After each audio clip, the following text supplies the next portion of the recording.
Hello and welcome back to the conclusion of the 2018 first round coverage of the United States Disc Golf Championship. I'm Paul Ulibarri. Yeah, I'm AJ Risley. Here we go. Back nine. We got Scott, Nate, Calvin, Nathan.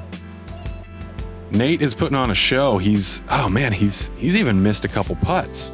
And Calvin's putting on a show with a 3 down with a double bogey. That's not bad. And Nathan's Playing solid. throwing some real good Scott shots. needs to pick it up on this back nine. Yeah, Scott's hanging in there. He's doing all right. Here we go, hole 10. It's a par 4. It's reachable, though, and they're taking us around the safe play, which is, personally, that's the play that I've gone with. Just a mid-range hyzer and another mid-range hyzer into this green, which they've tightened up a little bit. Look at that, how tight that is. That's pretty much get it inside the circle. I'm thinking Calvin might go for this. He's got the arm to, for sure. Dude, that... No, come on. What is, gosh. And then he comes and he disappoints. Oh, and he's asking it to sit down because he throws so far. Yeah, that's fine. That's fine position. Looks like it's fine. And that takes... I know nobody's going for it now, so...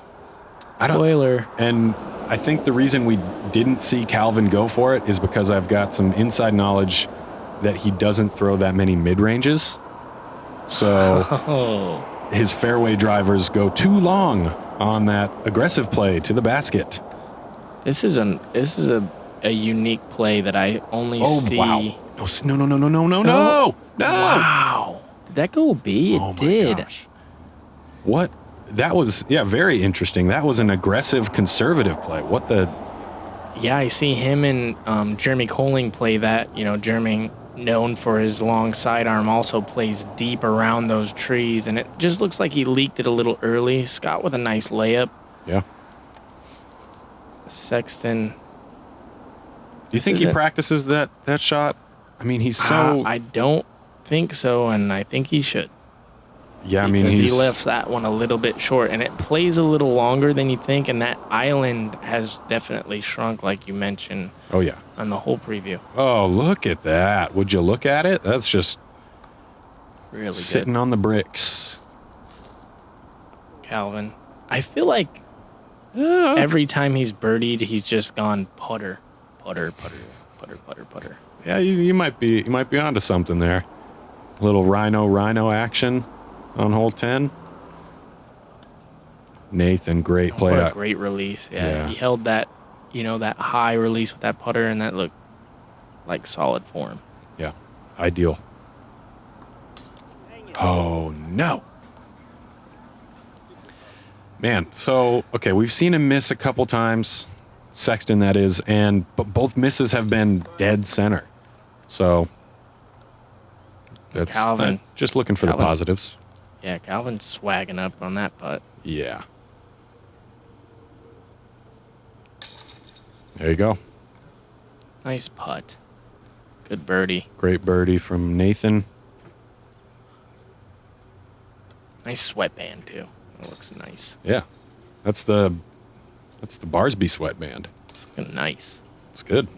Especially out here. It's humid. The bogey, though, that Sexton just got, not nice. Not nice. I'm willing to bet over the next 3 rounds that he doesn't bogey that again. What's the safer bet, though? Him not bogeying or Calvin laying up on that hole? That just... What? Yeah. I mean, it worked. He got the birdie. But let's move on to hole 11. Par 4, 734. This one's got so much danger. It's pretty much laid out the same as it was last year, but instead of hazard ropes, we've got stroke and distance ropes. And Calvin's going rhino off the tee. He's playing nice and conservative. If he throws a putter on the second shot, I'm quitting commentary. Now, why would you do that? Come on. I'm doing it. Don't do that. I can't talk by myself for that long. All right, I won't. I mean, I've done it. You're right, I'm not gonna. But what a great shot from Nathan. Yeah. Right in the middle. This is a great lefty hole if you have a good control hyzer. Yes. And Nathan displays that he does. And Scott looks like he's going to be playing this one for par. Ooh, is he going roller? Looks like a roller. Oh, dude. And the course designers, look at this. Look at that slow turn with that roller. That's just amazing. Sit. It will sit. It's going to sit. Gosh. That's so great. Oh my gosh. Is that real? That's 100% real. And the course designers switched the ropes from yellow to red and added a drop zone with the stroke and distance because of that play. Go. That's safe. He's good. Oh. Right, yeah. I didn't mean it, Scott. Sorry, Scott. Yeah, get out of bounds. Get out of bounds. Even we get a little confused over Okay, here on well, the ropes. Okay, Sorry about so that. looks like I will be finishing up the commentary solo for the rest of the week because Calvin just threw a putter again. He's laying up. He's going to take his par on 11. But I took it back. Oh, you're right. He did. Okay. You talked me out of it, which was smart. Yeah. I wasn't thinking clearly. But yeah, can we just go back to that roller? Because Nate hasn't even thrown his second shot. One of the changes to this course. So right. Yeah. One of the changes to this course was, and the bigger changes, was that the switch from hazard to stroke and distance OB. But he doesn't even care. He just so confident with his roller that he just puts it through the OB, risks a stroke, risks the distance. Amazing. I can't. Yeah, that's got to be one of the top 5 furthest shots ever. Yeah, I mean it's it's a long ways to get to that second safe landing zone off the tee. Wow. Yeah. Great control. Very, very impressive. Yeah. Scott with the textbook par. Yeah, really good par from Scott. Yeah. And Nathan taking advantage of the what would you call that? A right to left downward slope on this hole and his lefty abilities. Gets the birdie. Calvin textbook par. Wow. That's something else. And the thing is, he might throw that roller again on the next hole. Which I hope he does. Yeah, hole 12, par 4, 901 feet. This one's a big one. Just that one extra foot really sets it off. I've needed that one extra foot before on this hole. Yeah. Unfortunately. You're playing downhill, a little bit of OB on the left. There's really not a lot of trouble unless you can throw it 550 feet. You're trying to get in position so that you can attack this green or possibly lay up to the corner on the left. But as you can see, this green is super tight. It's very tight. On a slope. And it's hidden too. Unless you're tight on the right side of the fairway, you can't really see the bricks and the bottom of the basket. That just adds another level of difficulty to that approach.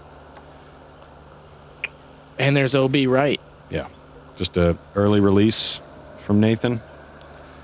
Yeah, very unexpected from him. That was a prolonged OB graphic there. Nate is throwing roller. Look at this. Don't do it. Don't do it. OB. Give me a break, dude. Well, and that's another problem. I mean, being able to throw not only as accurate as he does, but he also throws them so far. Yeah. That can be a problem that deep out of bounds. Right, just in front of the 600-foot mark. Yeah, it's not like he's just like barely throwing this roller and he's out of control. Like he's, probably not expecting to throw it, 625 feet. Right, Nate just barely missed that release, or else he would have been up the left side of the fairway and we would have been picking our jaws up off the floor here. Yeah. Calvin throws just a stellar conservative hyzer play off the tee, and Scott throws a very good drive to the middle of the fairway, and he gets his second shot inbounds as well. And any OB shots off the tee or after that is previous lie or drop zone. Yeah. And Nathan I mean, that was amazing. That was a great drop zone shot. These guys are making this drop zone look pretty easy, but Sit down. I know after they throw the shot, just to get the green flag, they're ecstatic. Yeah, because like I said before, you can't see any of the ropes. You can't see the bottom of the basket. You're just waiting on that spotter to catch you. You're in a free fall. And Calvin just goes spike hyzer to 20 feet. And Scott really played this whole well. Dude, he caught the ropes. Layup. He's going to have to make about a 25-footer, but, I mean, he played it well, exactly what he was trying to do. Bummer. That was the first putt that he kind of let drift to the right a little bit. Oh, and speaking of right. Yeah, I held on to it a little too long there, but luckily, going down that hill, he stayed in bounds on that putt. Because it looked like he putted it pretty hard. And here's Calvin for the lone birdie. And this is a bonus birdie. I mean, in the past, this has been considered a par 5 with a wider fairway. So that'll give you some insight on how difficult this par 4 really is. Yeah, it takes two very well executed shots. A lot of discipline and a lot of preparation to know exactly how far to put that second shot. That's not just one of those shots where you walk up and you look at the flag and it's like, okay, I'm going to throw it this hard. Even Scott, playing conservative took double. Like, it can bite you all kinds of different ways. Much like hole 13. Heyo. Par 5, 999 feet, previously known as the famous 888. Now it's the famous 999.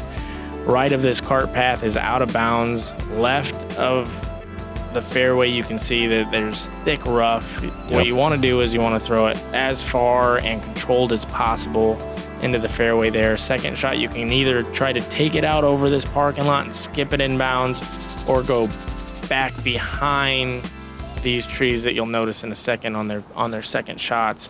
Which is also a tight line. Yep. The good thing about this hole is there is a bailout zone. The whole left side is inbounds, even though it's, you get in there and it's gonna be difficult to progress forward, but at least you're not like re-teeing or something. True. Yeah. Looked like Calvin might have slipped a little bit on his release there on the tee shot. And that was solid from Nathan Queen, putting it right in the middle. He even was hugging that left side pretty good, though. And Sexton's had some uncharacteristic OB strokes in the last couple holes. I'm looking for him to get right back on the horse. That's exactly what I was just thinking. I think this is par 5 is usually on most courses, a par 5 is, what we're licking our chops at, hoping to get a birdie.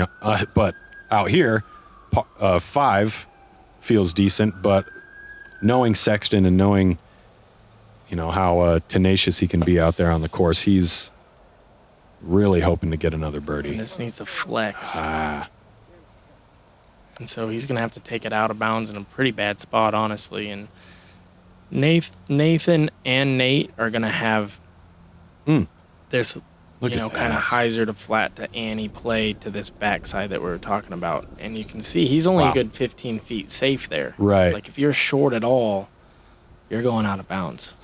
And Nathan or Nate Sexton here has, best sidearms of all time. He didn't have to worry about it in the slightest. Oh, whoa.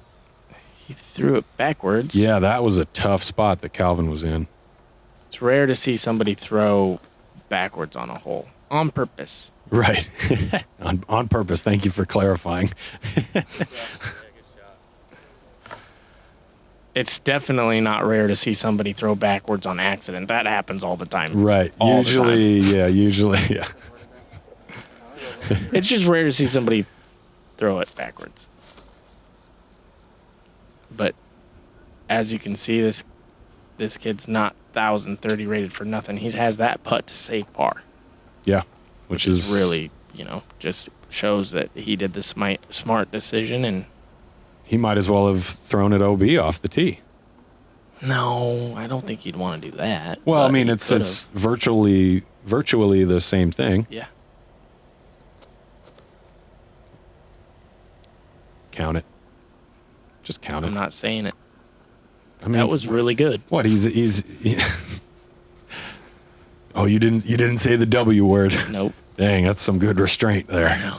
I'm really working on my commentary game. This looks really good. Woo. Yeah. Came in with some heat, a little higher. He might have rang that one up. Yeah.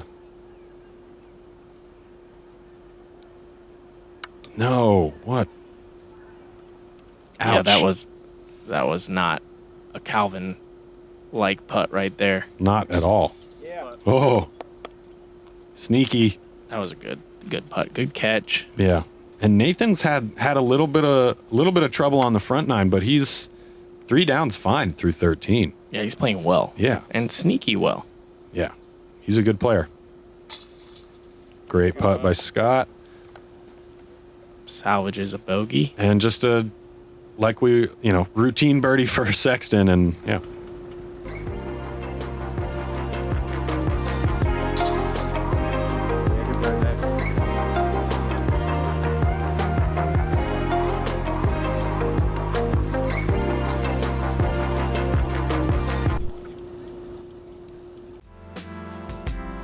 Ooh, those backpacks look sweet. Here we go, hole 14. Back to finally another par 3. When was the last time we played a par 3? Hole 7? Yeah. Gee, wow. Hole 14, little downhill 413-foot shot. You've got left side is just no. Hazard the whole way.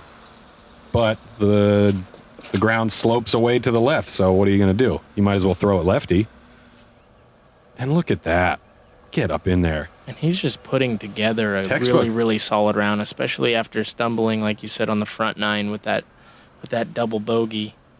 Or was it a triple bogey? No, it was a double bogey. It might have been. Calvin was a triple bogey. I don't know. And Nathan might have had the triple. Oh, okay. Yeah, you're right. Whoa. And that's going to be good. Yeah, those are two really solid shots. Hey-oh. I don't think he likes it. Ah. I know he's good at dang spike it. hyzers, but that was super spiky. Yeah, he didn't push it out straight like he wanted to. This needs a flex. It looks like Scott might just be playing a little bit conservative. Hey, it flexed though. Yeah, that was a solid shot. Easy layup and easy par. Easy up and down for Calvin would for trade par. him in a heartbeat. Oh, for sure. Or would he? Oh, what a bid. Whoa. That was far. Dude, that would have been SloMez of the year. Nice putt. Solid putt from There's Sexton. It's not an easy putt being on that right side. Even if the basket was normal height, it wouldn't be an easy putt. I mean, I know we say this pretty much every year with that. Wow, nice. Well, look at Scott. He's, walking up, and this is a full-grown male man right there, reaching up and grabbing that thing. I thought you were going to say this is a full-grown basket, which it is. It's tall.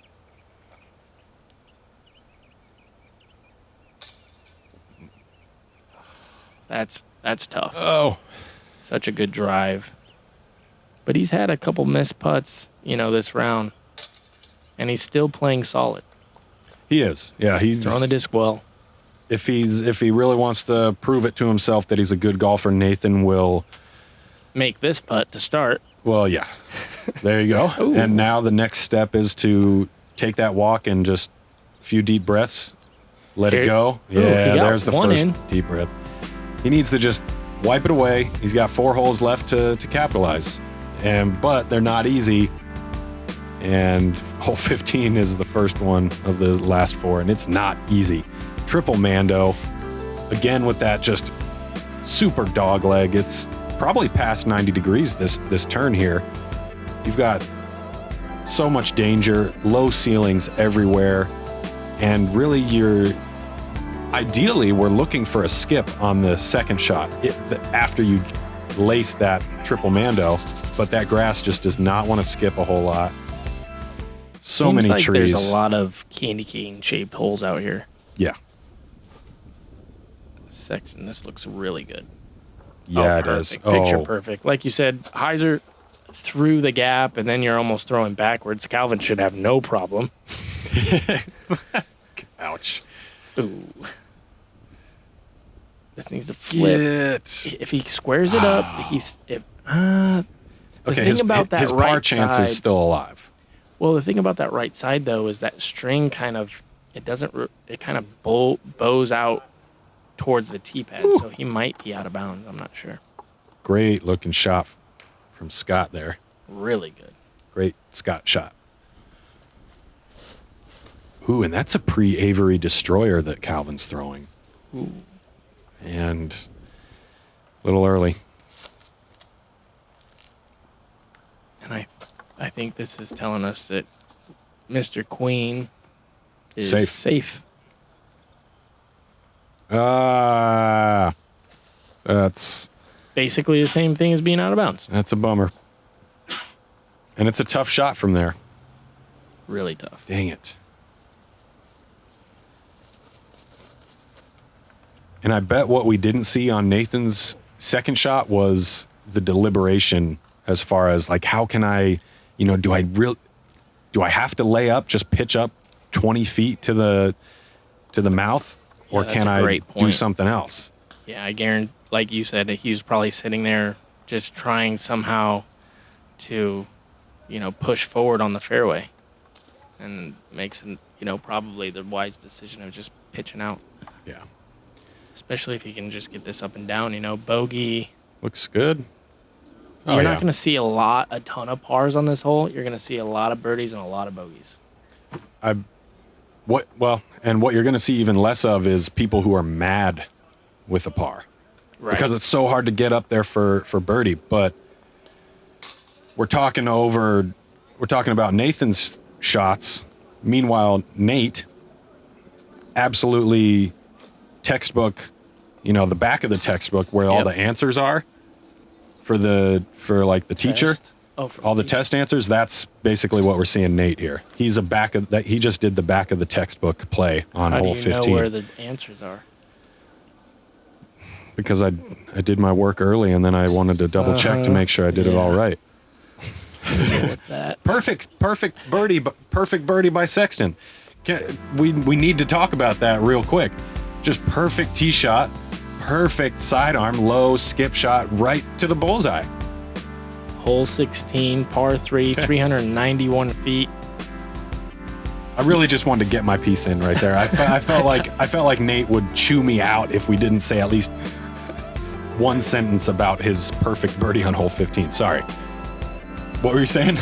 I'm saying that hole 16 is a par 3. Yes. 391 feet, and Nate Sexton has a really good chance of putting this in the circle. Does he have a good 390-foot forehand shot? Honestly, if I had to choose somebody to throw this shot for me, I would choose Eagle, because Sexton just threw it out of bounds. And it's actually a hazard where Sexton threw it, so he does have a putt to save par. So it's not the biggest mistake that you can make on this hole. And I think another change this year for this course is a little bit of pruning they did on that main tree in the middle of the fairway on the right side of it, because now that straight shot at the basket is a little more open than it seems like it was the past few years. Did you notice that? Yeah, I did. That's a good point. Yeah, so we're going to see a lot of people go for that low shot. And really, you're just trying to take the hazard out of play with that low laser beam. Calvin putting it in the circle. What a great controlled tee shot down the middle there. And and Nathan also putting it, basically parked. And Nathan's been throwing the disc very, very, very well. He's missed a few putts in the circle, but super impressive throwing round. Yeah, let's go, dude. He gets one the ball. Just that. Just a really good par save. Good. That's what he needs. He's got that good Stonewall Jackson face. Rough putt there for Nathan. Like you said, he's, I think, the true testament to his skill, his mental skill at least, is he knows when to take advantage of the lefty lines. Yeah. First of all, he's done the work to find the lefty lines. Then he knows when to take advantage of them. And then icing on the cake is that he executes those drives very well. Oh boy. Hole Here we go. 17, par 3, 249 feet. And don't let that distance fool you. This is by far the most famous hole possibly in disc golf. That's less than 300 feet? Or just in at general. all? Yeah. This one, you can see really downhill. You have to make the island. You saw the hay bale. You saw the basket. And if you don't, you re-tee. Calvin will not be re-teeing. He will not be re-teeing. He will not. And this is one where, honestly, the play would be high and then go as far right as possible. Attacking this green, you have to be super confident. And this looks a little weak, actually. Oh, and it was just barely weak. Yeah, and that's. Well, here he goes again. He'll make the correction. Looks like it. Oh no. And I think that might have been in last year. Wow. The hay bales got. This is not good though. Altered. This will add up so fast. So he has to make that for 6. For 6. Yeah. Unreal. Ouch. Just like that. You're taking triple bogey at best. Right. You're on a 249-foot hole. Yeah. I'm pretty sure that the term pucker factor comes from this hole. Oh! Whoa, sit. Wow. What a shot. And as we were just praising him off the tee, he does it again. He just is not stopping. He's throwing the disc so well. Wow. And Scott with an awesome shot also. Get in there. Good bid. Yeah, that was a clean release. All right, circle 2 for Calvin. Oh. Just off to the right. Had some good height on it. Sexton really needs this. And the thing about this is, you give that a good run and hit off the top of the basket, you have to re-putt. You don't get to walk up and just tap it in. True. It's not Nathan normal Queen OB getting rules. One to fall. It's a good birdie. And he's all of a sudden 3 under.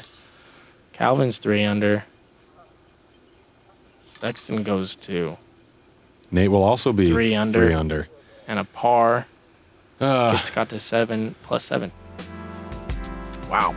And I'm exhausted after that. You take 18. I'll go ahead. All right, we're going to follow up the second hardest hole on the course with the first hardest hole on the course. Hole 18, par 4, 647 feet. Uphill, tight fairway, OB on the right, water on the left, and also bushes and OB on the left. There's a mandatory too, just in case you didn't have enough OB to tend with. And to top it all off, the basket, look at that slope. That's close to 45 degrees. Oh, and I also forgot that the basket's elevated. Here we go. And I'm actually curious to see how Nathan plays this hole. Being a lefty, I feel like it'd be a really tough second shot going in there because I haven't seen him throw a lot of sidearms. Yeah, this round. It is a tough second shot, but he impressed me once again with just a great, solid, straight hyzer flip right to where he wants to be. And Calvin that was just a misrelease straight right. Yeah. Out of bounds. This is a very intimidating tee shot. And so you'll either see players let up or tighten up on their grip. And This needs to sit. Oh, and hello. it does. Wow. That was a good non-skip. He would have looked like missed the Mando as well, possibly. Look at this shot. Wow. Well done. Okay. So I know it looks like pretty doable on camera, but that shot that he just threw is through a gap, probably a 4-foot wide gap from where he was. Well, yeah, and 4 foot wide on left and right, but then also with his uphill run up and Yeah, it's playing 400 feet from there. slightly low ceiling. Yeah, he's got a pretty tight gap to hit height-wise. And look how impressive Great shot. Sexton is. After taking a quadruple bogey, he still calms his nerves and birdie, or has a putt for birdie, on the hardest hole on the course. He's just a true champion and shows you where his mental game is. Yeah. And that's a really impressive thing by both Nathans on this card. Anytime they've faced adversity, they're confident enough with their game plan and their skills to bounce right back and take advantage of the very next opportunity. So absolutely. Calvin puts together a solid round here too, 2 under. Yeah. You know, he's definitely not out of the tournament. Sexton does drop it in for birdie. And Scott, you know, minus the few missed putts, he put together a very solid round, you know, being with the rating that he possesses. Like, that's a solid round for sure. Yeah, this is not an easy course. I mean, it looks one way on camera. You know, 90% of the, maybe not 90, but at least 3/4 of the rounds that you see on camera at this course are extremely good rounds. And so when you come out here for the first few times to play this course, it's nothing like what you've seen on camera. And Nathan picking on hole 18, punching it right in the noggin. What a bully. Yep. Taps it in for bogey, +8. He'll be fine. Not everybody. That was exciting, though. Gets what to an play. Exciting round. Yeah, that was a good one. And we saw, a lot of action. Calvin wishes he could have that drive back, I'm sure. But under par is good on this course. Absolutely. Thank you guys for joining us for the that first round coverage. Yeah, that was awesome. Double digits. Wow, lead card at double digits. James Conrad, Zach Melton, Josh Anton, and Paul Macbeth. Yeah, see you guys tomorrow. Thank you, Innova.